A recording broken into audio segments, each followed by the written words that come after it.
पंचतंत्र की कहानी। लालची मिठाई वाला। दिनपुर गांव में सोहन नाम का हलवाई रहता था। वह खूब बढ़िया और स्वादिष्ट मिठाइयां बनाने के लिए जाना जाता था। इसी वजह से उसकी दुकान पूरे गांव में मशहूर थी। पूरा गांव उसी की दुकान से मिठाई खरीदता था। वह और उसकी पत्नी मिलकर शुद्ध देसी घी में मिठाई बनाते थे। इससे मिठाइयां काफी अच्छी और स्वादिष्ट बनती थी।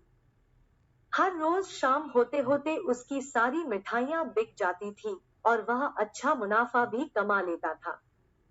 मिठाइयों से जैसे ही आमदनी बढ़ने लगी, सोहन के मन में और पैसा कमाने का लालच आने लग गया।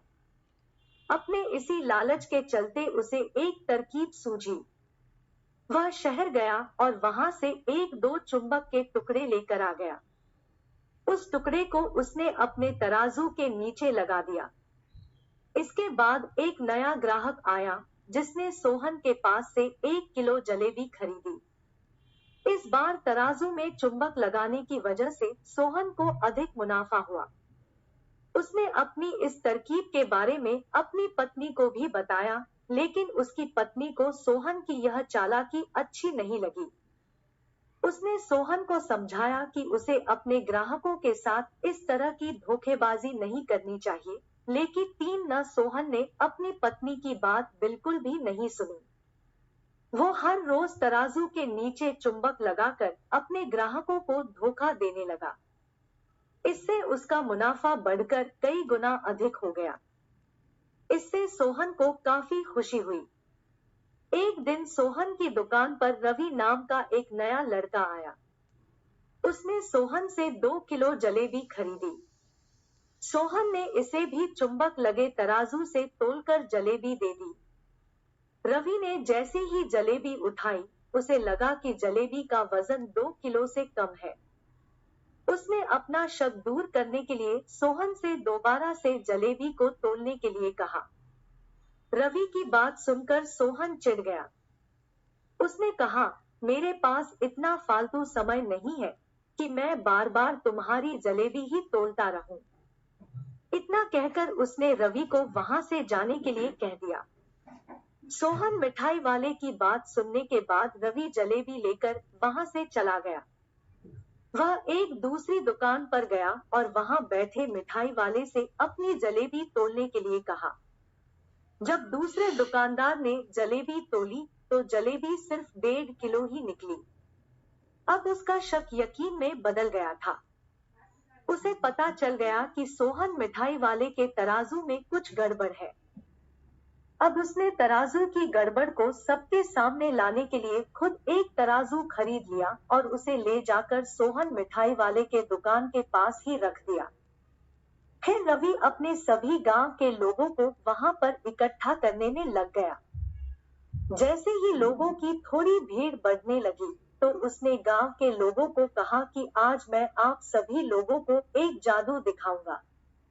यह जादू देखने के लिए बस आप लोगों को सोहन मिठाई वाले से खरीदा गया सामान एक बार इस तराजू में तोलना होगा। तब आप लोग देखेंगे कि कैसे सोहन मिठाई वाले के तराजू में तोली गई मिठाइयां इस दूसरे तराजू में अपने आप ही कम हो जाती है। कुछ देर बाद एक दो लोग मिठाई लेकर रवि के पास पहुंचे, तो उसने ऐसा करके भी दिखाया।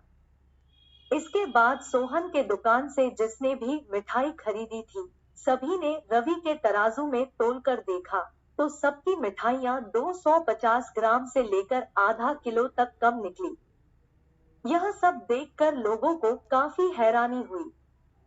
अपनी दुकान के पास ही यह सब होता देख सोहन मिठाई वाला रवि से झगड़ा करने लगा। उसने लोगों को बताया कि रवि यह सब नाटक कर रहा है। अपनी बात को सही साबित करने के लिए रवि सीधे सोहन मिठाई वाले का तराजू लेकर आया और तराजू में लगा चुंबक निकालकर सबको दिखाने लगा। यह देखकर गांव वालों को बहुत गुस्सा आया। सबने मिलकर उस लालची मिठाई वाले को खूब मारा।